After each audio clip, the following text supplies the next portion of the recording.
안녕하세요. 약오른 기자들의 나은경, 김유림입니다. 오늘은 당뇨 환자들이라면 주의해서 복용해야 할 영양제와 관심 갖고 챙겨 먹어야 할 영양제에 대해 알아보겠습니다. 당뇨 환자 1000만 명 시대인데요. 당뇨 유병률은 1970년대만 해도 1% 미만 정도로 추정됐다고 합니다. 하지만 이제 서구화된 식습관으로 인해서 30세 이상 성인 중에서는 그 7명 중 1명이 당뇨 환자일 정도로 가파르게 늘어나고 있다고 하는데요. 당뇨병은 특히 음식을 복용을 했을 때 혈당이 높아지는 게 가장 큰 문제인 병인데요. 이게 영양제 중에서도 혈당을 높일 수 있는 영양제가 있다고 해서 주의해야 한다고 합니다. 예를 들어 어떤 영양제들이 당뇨 환자들의 주의가 필요한 것들이 있을까요? 우선 글루코사민이 대표적입니다. 글루코사민은 섬유, 수분과 결합해서 관절 강도와 탄력성을 튼튼하게 해주기 때문에 관절이랑 연골 건강에 좋다고 하는데요. 저희 할머니, 할아버지를 비롯해서 많은 중장년층 어르신들이 아마 복용 중이실 거예요. 관절염 환자들 대부분의 나이대와 당뇨병 환자들의 나이대가 겹치기 때문에 특히 주의해서 살펴볼 필요가 있습니다. 당뇨병 환자들에게 글루코사민이 문제가 되는 이유가 어떤 것 때문인가요? 글루코스와 아민으로 구성되어 있는 게 글루코사민인데요. 원료 자체가 당 성분인 천연 아미노당의 하나입니다. 이 때문에 글루코사민을 복용하면 혈당을 올리고 인슐린 저항성을 높여서 당뇨를 악화시킬 가능성이 있습니다. 연골의 필수 성분이어서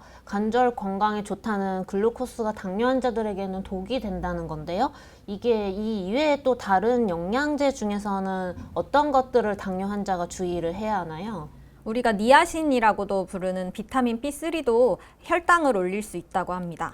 근데 니아신은 콜레스테롤이랑 중성지방을 낮추고 또 몸에 좋은 고밀도 콜레스테롤을 수치를 높이기 때문에 동맥경화에 좋다고 알려져 있는데, 제가 고용량 비타민 B를 챙겨 먹는데 여기도 니아신이 들어있어서 좀 효능을 제가 기억하고 있거든요. 고용량 비타민 B 영양제를 먹었을 때 얼굴이 빨개지는 경우가 간혹 있는데 이게 니아신 과량 복용으로 인한 부작용입니다. 니아신은 혈관과 모세혈관을 확장시키는 역할을 하다 보니까 홍조 현상으로 이어지는 건데요. 또 다른 대표적인 부작용으로는 혈당 상승도 있다고 하니까 당뇨병 환자들이 좀 주의해야 하는 겁니다. 그럼 당뇨 환자들 약국에서 고용량 비타민 복합제를 구입할 때도 니아신 용량을 살펴보고 구매해야 되겠는데, 이외에는 또 주의해야 할 또 영양제가 어떤 게 있나요? 혈행 개선 효과로 유명한 크릴 오일도 마찬가지입니다. 크릴 오일 주성분이 지방산인데요. 이 지방산이 혈당 상승으로 이어질 수 있기 때문입니다. 같은 이유로 오메가3를 복용할 때도 당뇨 환자들은 의사와 상담을 거쳐서 복용 여부를 결정하는 게 좋다고 합니다. 저희가 흔히 건기식 대표 식품으로 언급하는 홍삼도 당뇨 환자에게는 안 좋다는 얘기를 들었는데 이게 맞는 얘기인가요? 맞습니다. 홍삼 자체는 인슐린 분비를 돕고 혈관을 건강하게 해준다고 해서 당뇨 환자들에게 좋다고 하는 얘기도 있었는데요. 우리가 주로 먹는 홍삼 제품들이 보통 달달한 맛이 떠오르시지 않나요? 그 홍삼의 쓴맛을 가리기 위해서 젤리나 앰플이나 스틱형으로 가공한 제품들 대부분에 당 첨가물이 되게 많이 들어있다고 해요. 그래서 당뇨 환자들이 복용했을 때는 오히려 마이너스가 될 수도 있습니다. 이 밖에 커피를 마시는 것도 좀 자제하는 게 좋다고 합니다. 근데 커피가 아메리카노나 이런 거는 칼로리가 0칼로리일 정도로 좀 아무것도 안 들어있는 물인데, 그럼 뭐 달달한 음료가 많아서 그런 건가요?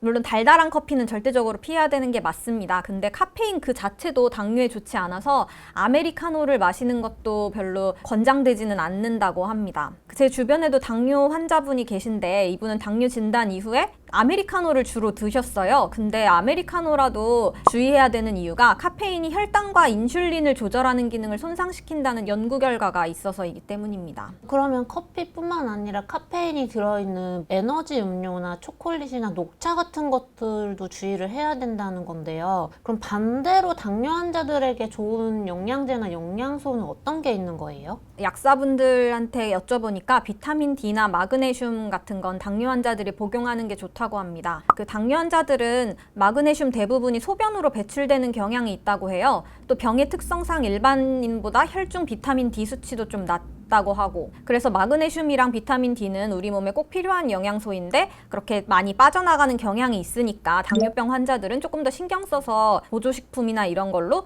복용하는 게 좋겠다고 말씀해 주셨어요. 또 당뇨 환자들이 복용하는 당뇨병 약 때문에 몸에서 부족해지는 영양소들도 있습니다. 2형 당뇨병 치료제 성분 중에 메트포르민이라는 성분이 있는데 이건 비타민 B12나 엽산, 코엔자임 Q10의 체내 흡수가 잘 안 되게 막는다고 해요. 설포닐 유레아 성분도 마찬가지로 코엔자임 Q10을 고갈시키기 때문에 자기가 복용하고 있는 당뇨병량의 성분을 좀 알 수 있으면 그걸 잘 보고 메트포르민이나 설포닐 유레아가 들어있다면 이 앞서 말씀드린 그런 영양소들이 결핍되지 않도록 영양제나 음식으로 추가 복용하시는 게 좋을 것 같습니다. 보통 병원에서 처방되는 당뇨병 1차 약제가 메트포르민이고 설포닐 유레아도 자주 처방이 되니까 방금 말씀하신 내용은 많은 당뇨 환자분들에게 좀 해당이 될 수 있겠네요. 네, 맞습니다. 그리고 이번에 자료를 조사하면서 다양한 전문가들의 의견을 들어봤는데요. 전문가분들이 꼭 주의했으면 좋겠다고 입을 모아서 말씀해 주신 부분들이 있었습니다. 혈당, 당 관리는 절대적으로 전문 의약품으로 해야 되기 때문에 특정 음식이랑 건강보조식품으로 당뇨병이 치료될 수 있다거나 아니면 당뇨병을 충분히 관리할 수 있다 이렇게 생각하시는 거는 좀 위험하다는 경고를 받았습니다. 오늘 언급한 부분들은 당뇨병 관리나 치료를 위해서 꼭 필요한 영양제는 아닙니다. 다만 앞으로 건강보조식품이나 영양소 섭취를 할 때 당뇨 환자분들이 오늘 설명드린 부분을 유의해 주시고 도움이 되셨으면 좋겠습니다. 네, 지금까지 약오른 기자들의 나은경, 김유림이었습니다. 감사합니다. 감사합니다.